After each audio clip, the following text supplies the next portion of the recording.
check if the stream is going up.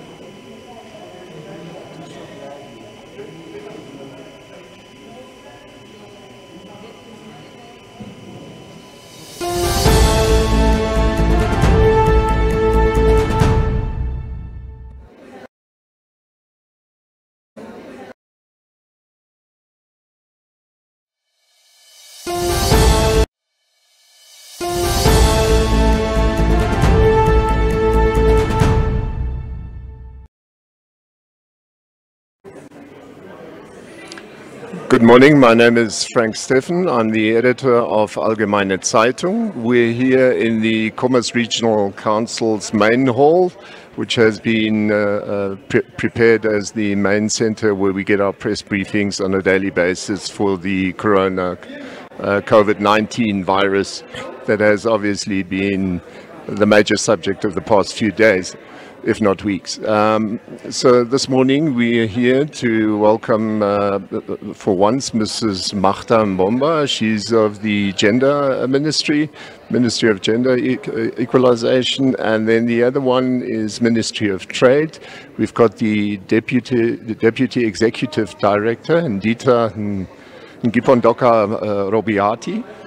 So they will be telling us a bit, I suppose, about the gender issues and how COVID has an impact on these people as well. If I say these people, I obviously mean women, children, that sort of subject. And then furthermore, we'll, I suppose, hear a bit more about trade and industry and what next measures they've got in mind to stimulate our industry, or for that matter, economy again.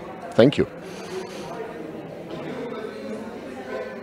He fulfills case definition, and what I've so far picked up with a lot of these patients who are coming in the hospital is they are presenting themselves with allergic conditions because of the good rainfalls which we had and the green environment which is there, which is obviously triggering the asthma symptoms.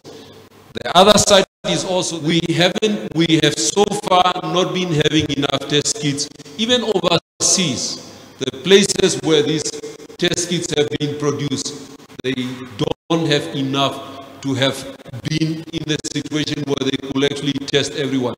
So we are really guided by WHO, but maybe the time will also come where we will be able to test people. We are, as Dr. Uirap have actually mentioned, we are in the process of actually sourcing more test kits and also for looking for other simpler alternatives.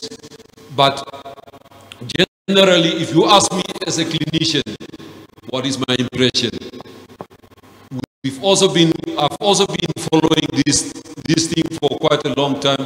If you look at the epidemic or the pandemic in various countries, we know that the numbers double almost every second day.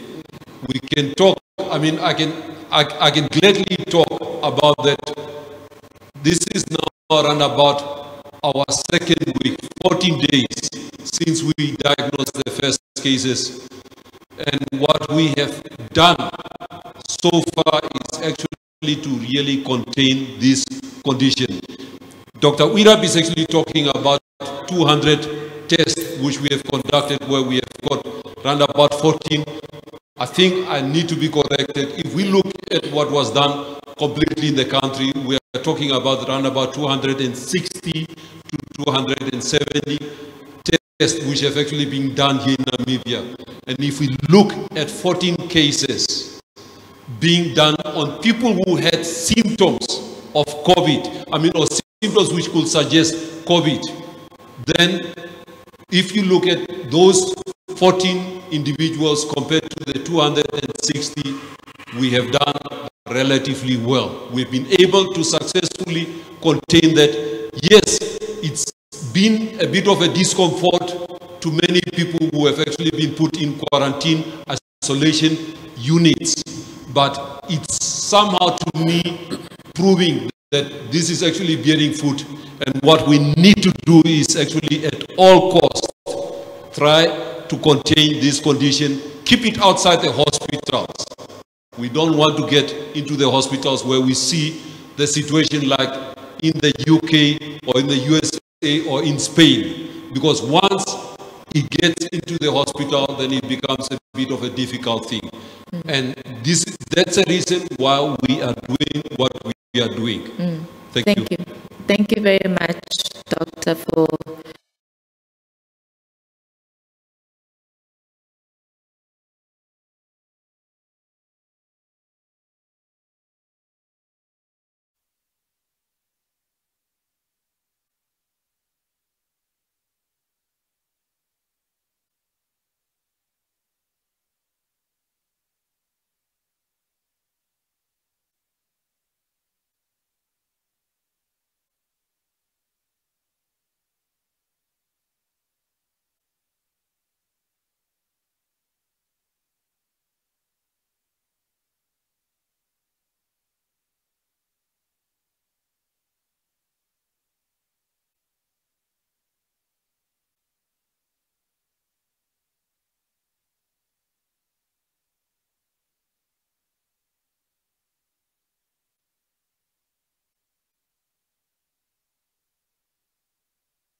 And then you get yes.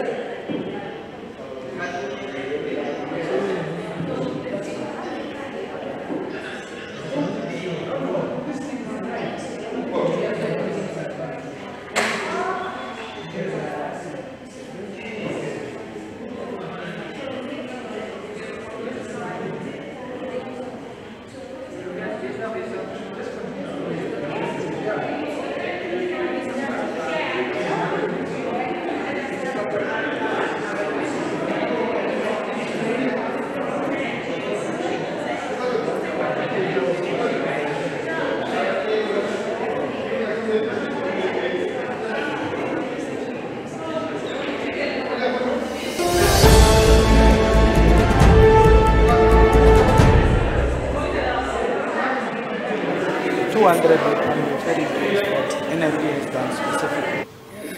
How many machines are we looking at buying, or have we bought, and how much do they cost? Well, as I said earlier, most of the machines we're talking about, we already have in NIP. Because these machines are not specifically only for COVID. We are using them for TB, for HIV, and so on, because that is what the technology is. What we need for specifically for COVID are the reagents that are used on these same machines to test for COVID. And so when we do need additional machines, like we're now considering one additional one for Shakati, the upgraded versions that will work faster, we have long since stopped buying. We are leasing them from companies, so we don't really even go and spend a lot of money. Because if you buy, you sit with an old piece, but if you lease, you are able to get new upgrades as the companies manufacture new ones. So to say we are gearing ourselves geographically in the country, and as I said, Windhoek is now enabled. We'll be looking at Oshakati, we'll be looking at the coast, and then we'll be watching how the disease is progressing. We will then be looking at the far northeast, at Katima, Mulilo, Rundu. We'll be looking at Kietmansop, Ochiwarongo, Unanjokwe, and so on. So for us, it's a matter of working with the ministry to see how the disease is breaking out. But that is our idea, is to say we have centralized now when it was needed, but we are gearing ourselves for going out to the areas as the need arises. Maybe I can add, if I may, on the samples taken of the suspected COVID-19 cases. It's not only NIP, because we also have pathcare. And I know that 156 samples were submitted to pathcare as well, that they in turn sent to South Africa, and we are still waiting for that. So I just wanted to add that it's not only NIP, but we also have pathcare. Thank you very much for those responses. We have two more questions.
directors from the Ministry of Industry and Trade and from the Ministry of Gender Equality and Poverty Welfare.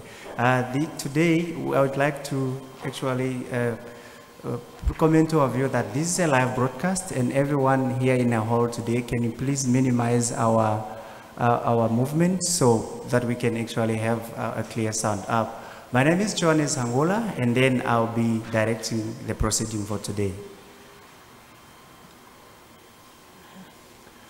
To give our panelists a chance, we would like to actually welcome Mr. Martha Mbambo from the Ministry of Gender Equality and Poverty Eradication and Social Welfare. She'll be talking to us about the gender cluster as far as COVID-19 is concerned. And then we'll have Ms. Ndita Ngipondoka Robiati. She's from the Ministry of, she's an Executive Director from the Ministry of Trade and Industrialization. So she'll be taking us through the essential service providers, and she'll be actually updating us on the new initiative that they have at the ministry, which is the new platform, where online platform where business can register as far as essential service provider is concerned. Without any further ado, I would like to give an opportunity to Ms. Mbambo, who will be actually taking us through the gender cluster as far as COVID-19 is concerned. Ma'am, the opportunity would like to welcome you, and please, the opportunity is yours. Thank you, Mr. Moderator. Thank you for having me. My name is Martha Mbombo. I'm from the cluster on gender equality, poverty eradication, and social welfare. We are all aware that our mandate when it comes to gender equality and child welfare, we are to protect and care for the children under the age of 18 years old. And we are also responsible to make sure that women are not being abused, and also some men are also not being abused because of the gender inequality. We are all aware that COVID-19 is affecting many families, specifically children, and also orphans and vulnerable children, and children who are living in the street, and also children living with disabilities. Now, as a ministry, as a cluster, we have put measures in place. When it comes to children, we are saying, or when it comes to emergencies, we are looking at child abuse, child neglect, children living on the street, issues of domestic violence. We know now that more than ever, many families will live together in one space for 24 hours for 21 days. And that alone will create a lot of anger, a lot of frustrations, a lot of agitations, and that can also cause abuse against women or abuse against men, and also against children. When you look at the families in a village setup, for example, you have all the nieces, nephews, the uncles, and everybody living in one space for 21 days, together for 24 hours. There is potential for a lot of abuse. There is potential for sexual abuse and rape cases. So we have now, in terms of response, we have our social workers on the ground are full-time on standby. There is a supervisor in each region who's supervising other social workers. We are working together with stakeholders. If a case of child abuse or domestic abuse or rape or a street child is spotted, we have numbers that we will share with the medias where you can call. In most regions, we are working with Lifeline, Childline, and when a case is reported, or the case is reported to the police, so they have the numbers of the social workers on call who will take up the case and manage the case further. That is now in terms of response. In terms of prevention, because we are saying that prevention is better, we have lined up different resource persons who will speak in different, engage the communities in different radio stations. We have an agreement with the NBC radio. Normally, we have a radio drama on domestic violence and on rape that is being aired once a week. We want to amplify that by giving resource people, because this time is not a normal time. It's a very, very special time that we should really engage our community, our family members, on how to cope, how to live together. In some spaces are very small to live together, and a lot of quarrel may erupt. How do we handle that? So we are lining up psychologists, family therapists, and also social workers in different languages to engage our people at least twice a week. That is what we are aiming at, so that we prevent this, so that our people come through, victorious and also come through stronger than ever. Yeah, so we again, as our social workers are giving support, if they come one-on-one in contact with the client, we are adhering to the regulations as it was put, 1 meter away from the clients, washing our hands, and all the regulations that were put there. We just want to say that we understand that it's hard times, and families are going through difficult times. Some are worried about what to feed their families, but the good thing is our government is meeting the families halfway, and the whole community are taking care of each other. We just want to call upon our communities members, our family members, to also take care of their children.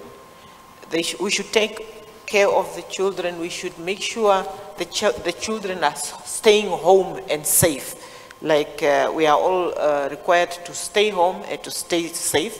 So we should make sure that our children are home, they are taken care of.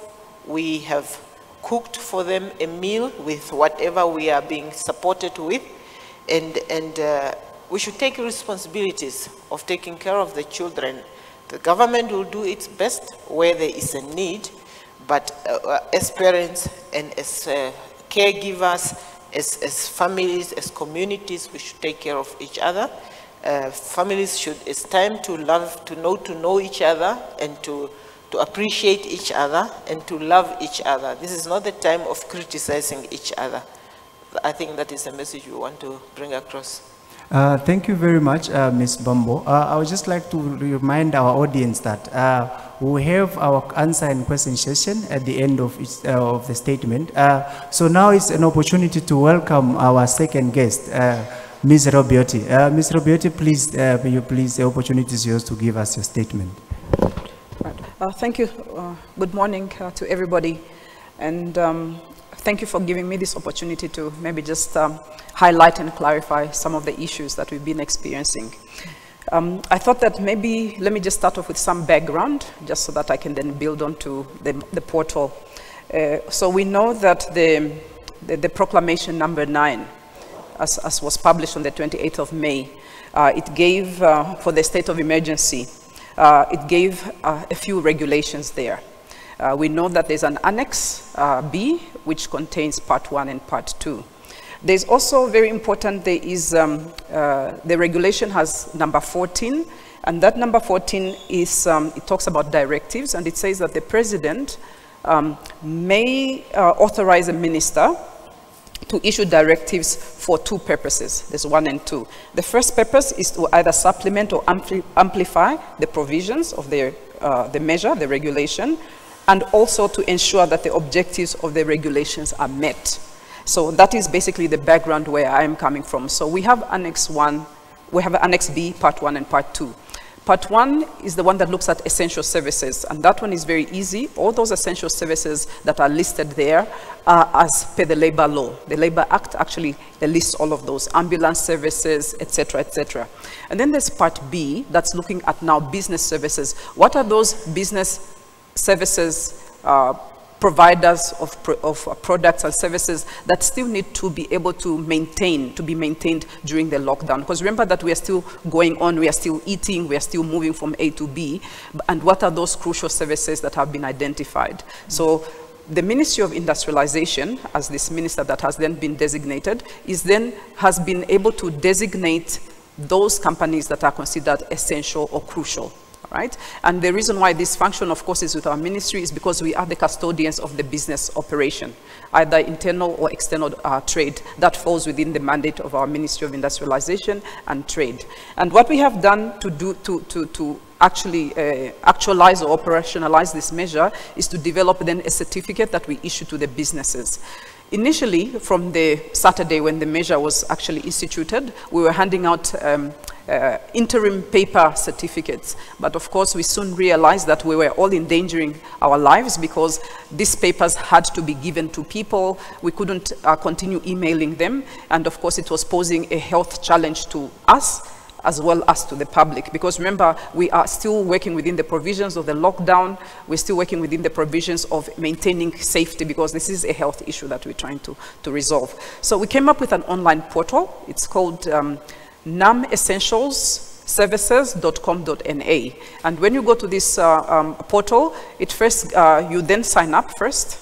It gives you a token. You then go onto the portal and then you create your own profile and then register as a service provider, essential or crucial service provider. Maybe just to give you an update of where we are now, I think when I spoke to the colleagues, we have approved about 1,100 crucial business operators. We have rejected about 500, and we have still pending 1,300. All right. So these business operators, of course, you know that they are they are listed. It comes all the way from number 1, agriculture, fishing, electricity, gas, steam, air conditioning, water supply purification, construction, as it relates to the fight against COVID. So one of the things that when we reject the applications is that number 1, there are too many people working. It has to be skeletal staff that is working. That's number 1. And number 2, they have to be able to tell us how are they responding to the fight against COVID. And so when we reject them, they could either come back and say, I have now a fewer number of people that are working, or if we feel that they are not supporting the COVID initiative, we would then just reject them straight away. Of course, we have had teething problems. You can imagine that I think it's almost not miraculous, but Herculean that we're actually able to come up with a portal, an online portal to have this registration taking place. And of course, there are glitches, there are teething problems that come with it, but we are working around the clock to work on this portal.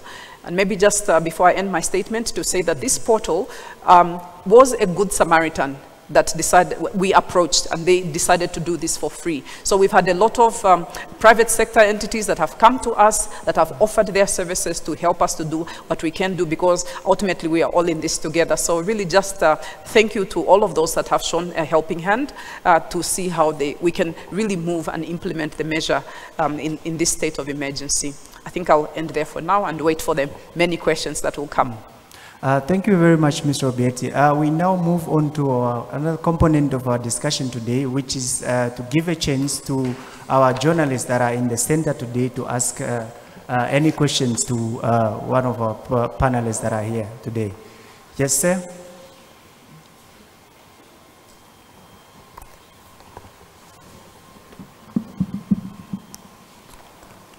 Before that, I advise that you say you stand at your mic. Once you ask your question, you wait until your response is given, and then from there you move on to take your seat. Good morning. Can you hear me? Yes, we can hear you, sir. Good morning. My name is Frank Steffen. I'm from the Allgemeine Zeitung, but I'm also the chairman of the Editors Forum of Namibia. Being from the Editors Forum, I would like to request as a standard rule for all of these occasions that we might possibly just adjust our schedules a bit so as to start punctually. It's not only the 30 people that are here that are waiting for a very long time to start, it's also our listenership that give up and actually go to town so the important messages don't reach them. That's the first part. My question in terms of gender equality and social services would be, what is the ministry going to do in order to make sure that at month end all pensioners get their pension in an organized fashion? If we look at what happened in Warfish Bay at the coast in the past week, there were some serious issues there. Social distancing was non-existent because as soon as people keep their social distance, somebody starts jumping the queue.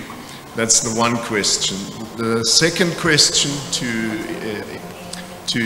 industry would be, at this time, what is the ministry planning to do? Because it literally took 3 days before the first sharks started advertising on the internet that if you're a person who's qualifying for the assistance by government, whether it be from Ministry of Finance or whichever social services, they are happy to assist in getting applications going and getting them to the right persons. So clearly there's an opportunity for what seems to be a favorite pastime in Namibia, corruptive measures. Thank you. Yes, we can either give an opportunity for response. Yes, I need clarity on your last question, please. Okay. It wasn't clear for me. Okay, what happened is Ministry of Finance last week announced which measures would be taken. And clearly, to a large extent, we talk of people who don't have any earnings now. We're talking of the vendors, we're talking of all the people who had different ideas on how to earn money. And so with trying to assist them to stay home, the Minister of Finance announced that they would get that grant of 750 or whatever it now is. So this week on the internet, you saw the first guys announcing that they're just the ideal partner to actually help these people to get these grant applications to the right people. So clearly there are already people that are rubbing their hands and saying, look, this is an opportunity to make a buck or two. So at the end of the day of the 750, very likely only 500 will reach the people that are supposed to have been assisted. Okay. To our panelists, may you please attend to the question? Yes, I can attempt it. So I do also sit in the economic cluster meetings, and maybe one thing that is really crucial is to just again take you back to directive number 14.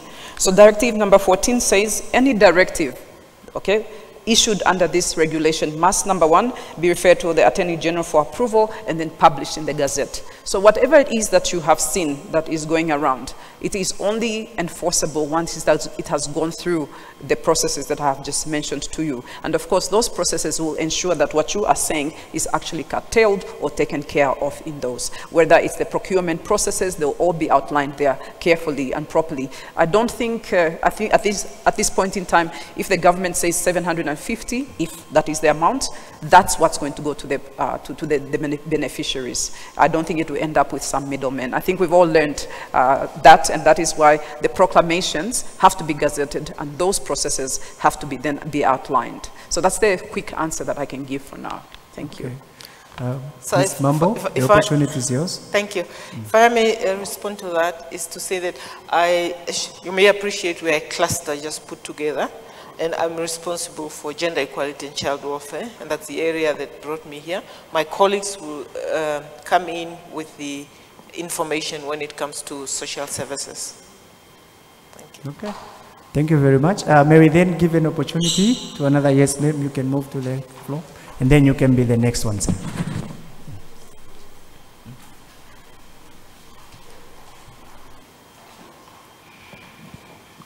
Good morning, my name is Shaligan Peterson and I'm from Eagle FM. The Deputy Minister of Health said that expecting mothers who depend on shops such as Pep and Ackermans for essentials to welcome their children into the world can purchase these items online and have them delivered. Now, have these arrangements been made with these shops for online shopping? Also, this is perhaps to the Executive Director. What is the GDP contribution of the alcohol industry in Namibia? Has the Trade Ministry addressed the concerns of price hikes by some retailers? And is there any regulation of this? And what happens to those who make themselves guilty of it? And what was the outcome of the meeting with the retailers before the lockdown? And then one question for the Deputy Executive Director. Can you give us numbers in terms of the amount of rape cases, the amount of child abuse cases, and the amount of GBV related cases that has been recorded since the lockdown till today? Thank you. Thank you very much for the questions. To our panelists, may you quickly please attend to those questions. I can start with that one. What we know is that the cases have gone up, but as you appreciate, statistics are only issued by the Ministry of Safety and Security because cases get reported at the police stations. They are the authorized entity that can relieve statistics when it comes to that. So, but what we know during this period, it has gone up, and that's why we are putting precautionary measures towards that.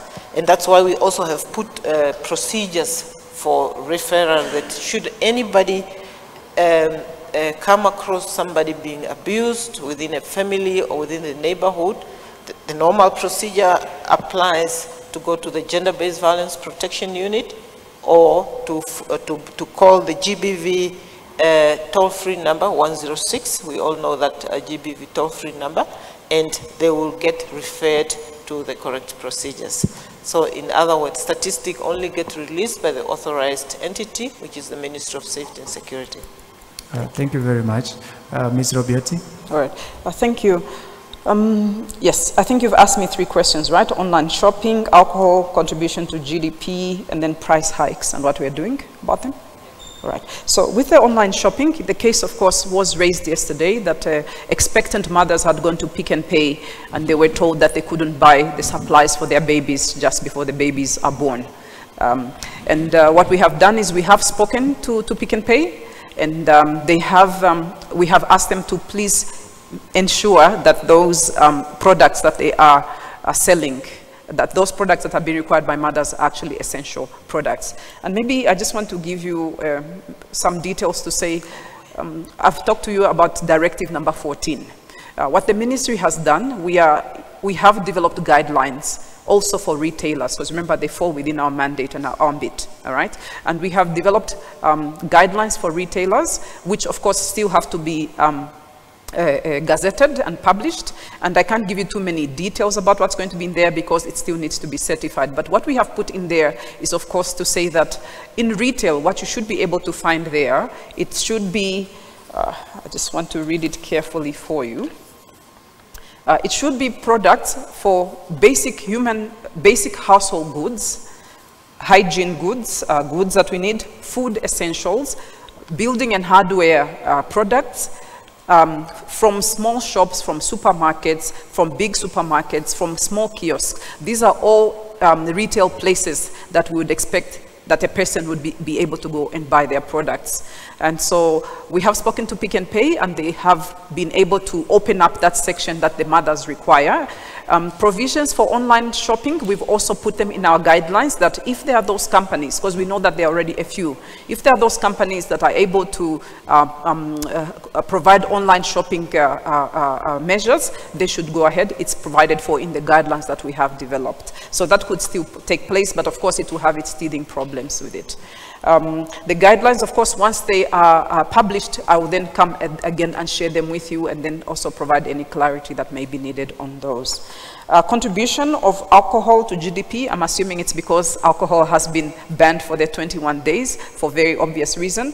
I think if we know that manufacturing contributes to less than 10%, then alcohol must be a lot less. So I don't know the exact number, but I don't think it's going to change fundamentally the GDP contribution.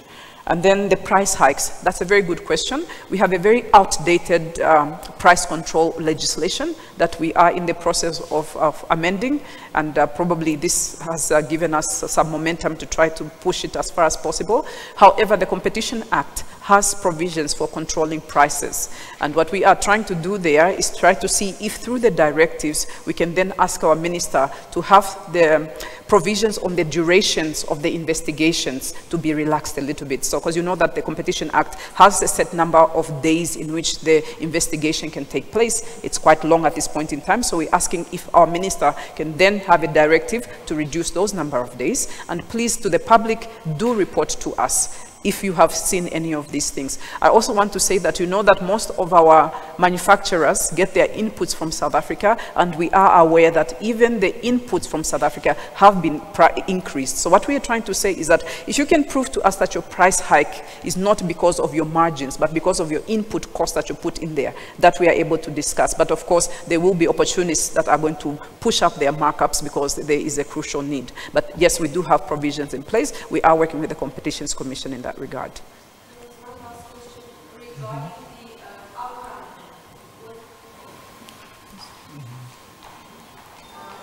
My last question was regarding the outcome with the consultation with the retailers. Correct. Yes, I think Dr. Haufiku is here. Maybe you can assist me on that one. You had a consultation with the retailers last week, I think. Okay, for the interest of time, I ask that the journalist engage Dr. Haufiku on that. Can we have another hand on a different? Yes, say, it's an opportunity. Yeah, thank you. Good morning, my name is Thierry, I'm a freelance journalist. My first question goes to Ms. Mbombo. I just wanted to know, when you say like vulnerable kids, especially the street kids or kids that do not have shelters are being taken care of by government, can you give us solid numbers of how many kids have benefited so far and where exactly have they been taken, be it in Windhoek and all the other outlying areas? Then the second one is, I think we need to look at the issue of practicality. When the government speaks of expected mothers maybe buying things online, especially essentials, how practical is it for somebody who lives in the informal settlement, someone who has no access to internet whatsoever, cannot even afford to buy airtime for their phone, being asked to buy things online? How practical are we being on this issue? Is there any other modalities that government can look at? Then I think to Ms. Robiati, I would want you to clarify on the issue of, I think in South Africa, if you see now, the Competence Commission is sort of biting hard to those people that are taking advantage, especially pharmaceuticals that are raising prices of gloves and other essentials. This side doesn't seem as if we have any movement. How do people go ahead and report? What is the channel? If suppose I go to a retailer, I pick up that maybe the price of oranges have been $2, now it's $20. What is the channel of me raising this case? And have there been any cases, I think, relating to pharmaceuticals that have been channeled to you so far? Thank you. Ms. Mambo, can you just attend to those two questions? Thank you. Thank you for the question. Thank you for interest. Although I don't have statistics, let me tell you, we do round up the children from the streets, from under the bridge, together with stakeholders like here in Windhoek, together with the police, city police. And it's not a very easy exercise because it's a negotiation process. The children do not want to come out of the street. They do not want to come out of the bridges. And they are with their families as well, mind you. And we are working also together with the Ministry of Health so that we remove the families from the street, from under the bridge, and we have special places. So from our ministry point of view, you know, we have the after-school center there between Grace Block and Kommersdal. That's one of our facilities where we keep our children. We also have the Namibian Children Home there in Eros. That's where we put most of our children. So, but there is a task force between the Ministry of Health and the Ministry of, and the cluster on gender equality, poverty eradication and social welfare, together with other stakeholders to make sure that all the homeless families are accommodated. As we are talking here, even yesterday there was a big meeting and they are busy with that one. But I'm sure with time, the statistic will be made available. Thank you. Thank you very much, Ms. Mbambo. Ms. Robiati, may you please attend to the question? Briefly, we are still developing the guidelines on how that takes place on the queries regarding price hikes. However, right now you can still use the normal competition commission procedures, which is to contact the commission and then lay the request. But we're trying to work on the guidelines so that we can then fast track it. And of course, I'll relay this information as soon as it is out. Thank you. Thank you. Yes, sir? I think by now you know me, Frank Steffen. Just a follow-up question, because I think in the long run it will have an impact on the Ministry of Trade and Industry. If we look at what happens in England, where I saw it mostly, but also in other European countries and even in America, everybody is looking at a solution on how we can find a quick fix in terms of diagnosing yourself. Now, somehow that thing is not really on the go yet in Namibia. What are we doing in terms of getting this done? And where the angle comes in for you, Ms. Robiati, is really, once we do have that in place, have you already spent a bit of thought on how we will get our economy going again? Because at the end of the day, we cannot hide forever. So there must surely come a point sooner or later where we're able to identify who's sick. And as sad as it is, we'll need to somehow put them apart until they're healthy again. And in the meantime, the others must be able to work. I know from a report on Sky News that in England, they're looking at the possibility of identifying the healthy people and allowing them to at least become partly economically active again. Okay. Thank you very much for your question. Ms. Robiati, will you attend to that question? Can I just say no, I will not attempt that question. It's not really in my ambit. I think the Ministry of Health would be the one that would be able to come up with those directives. Thank you. Okay. To our journalists, we have an email address where you can actually direct all the questions that are not responded yet at the center. That's covidnam.mict.gov.na. So please do send all your questions there, and then you'll be provided with responses. Any question? Okay, yes, ma'am. Good morning. My name is Shameen Gashihewe from the Namibian newspaper. I have a question for Ms. Nipondoka Robiati. I wanted to find out, you said there are 1,000 pending approvals, right? How are these people currently operating, or like, because it's been 1 week since the lockdown, how are they operating? Do they have a special permit to operate while they wait for their approvals? And then I wanted to find out, are individuals able to import, or are they supposed to basically verify that they are essential services? Thank you. Thank you very much. Right. Yes, no, thank you. I didn't mention that in my statement because I knew it would come up. So what I wanted to just maybe give you the guidelines is that initially we were issuing interim manual certificates, all right? And these you then are the ones that you use, but we've said that those will be phased out, and in an initial earlier communication, we had said that they'll be phased out in 72 hours. But we know that that's not possible because our system has been clogged up and we've not been able to respond as we thought we would, all right? So this is still going to continue. The interim certificates will still continue. But just to let the public know that they will be phased out, and only the electronic ones will be the ones that are sort of authentic, all right? So that's the first one. Those that are pending already have an APN number that we have granted them. And if they are stopped by the law enforcers, they can give that number, and the law enforcers can always contact us and we can verify for that. But we are working around the clock to make sure that we declog that number. I wanted to just mention something very, very crucial. According to the regulation, there is number 10, critical services there, how they are designated. So Ministry of Trade, we are designating the company to be essential or crucial service provider, the company. The company then on its own has to say that in my company X, the following people are actually vital, on that they're needed to be in the company to work during the lockdown, and they are the following. So you'd give the name of the person as well as the identity number.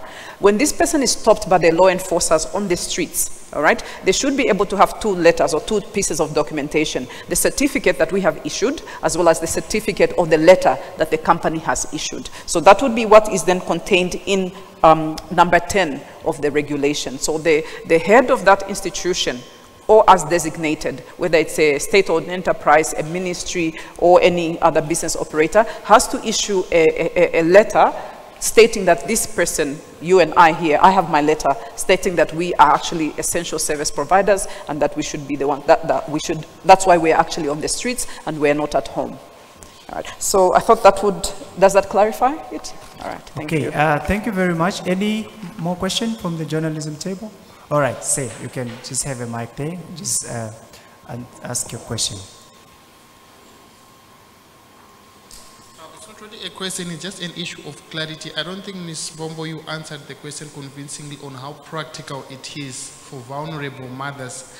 And we're talking of marginalized women that do not afford the basics, to be asked to buy things online. I think the Deputy Minister said that yesterday. If you look at the reality, the most asked question, these are women that cannot afford maybe basics like maybe $10 airtime. We can't even put data on their phones. Isn't it time that government looks at other maybe avenues that these people can be helped? Because online seems to be an elitist idea that's not practical to them. Right. Ms. Mambo, would you clarify on that? Is that my question? Or no, it's your question, ma'am. Can you repeat it again, please? Yes, Seb, you please repeat your question. I'm sorry for that. Yes. But maybe I could just attempt to say that with regards to yesterday's issue with Pick and Pay, we have asked them to open up so the mothers can still go back to the shops and do what they used to do before the lockdown. As they used to procure and buy things for their babies, they can still do that in these shops, Ackermans and Pick and Pay. We have spoken to the retailers and we're just waiting for the guidelines which state all of those things. Okay. Yes, if that clarifies it a bit. Yeah, right, so I think that question is clarified. Any other question? In absence of any questions, I just would like to, invite my panelist here, just to have a final remark on your statement. Just briefly, please. Thank you. I would like to thank NBC for inviting us. We are still available to answer questions as we are putting procedures in places. We are improving on them as we are going. We just want to call upon the communities. If you come across a household without any parental supervision or a child-headed household, or if you come across a child living in the street or domestic abuse cases, please report to the numbers that we are going to distribute. We are going to publish the numbers of the contact persons in each region, but we also have our stakeholders like the police, the gender-based violence protection unit, Lifeline, Childline, the numbers that are being distributed. Please report it. We are able to assist them and also refer them in case they need some necessity. We are able to refer them to our stakeholders, also to programs like food bank or drought relief and so on. So, but let's take care of our children. Let's make sure that children stay home, that they are safe, and let's follow the regulations as they have been issued. Thank you very much. Thank you very much, Ms. Bambo, for such concluding remarks. Can I now give an opportunity to Ms. Robiati, just some concluding remark, ma'am, please, briefly. All right, thank you so much. I thought that, I think this is new to all of us, the entire planet, humanity, and we are all learning, and our learning has to be accelerated. We will refine our systems and our processes as the situation unfolds, and we are in this together, and we have to continue holding hands and just to be patient with each other. I'll be back again for more guidelines that I'll be clarifying. I guess, in the future. Thank you. Thank you very much, Ms. Robiati. To our viewers and to everyone that is actually following our online platform, we are very thankful, and then we have come to an end of our discussion. As I said, to our media partners, if you have any query related to COVID-19 Namibia, we actually have an email in place. So our email address is covidnam.mict.gov.na. So please do send all your queries there, and then you'll be attended to. Thank you very much.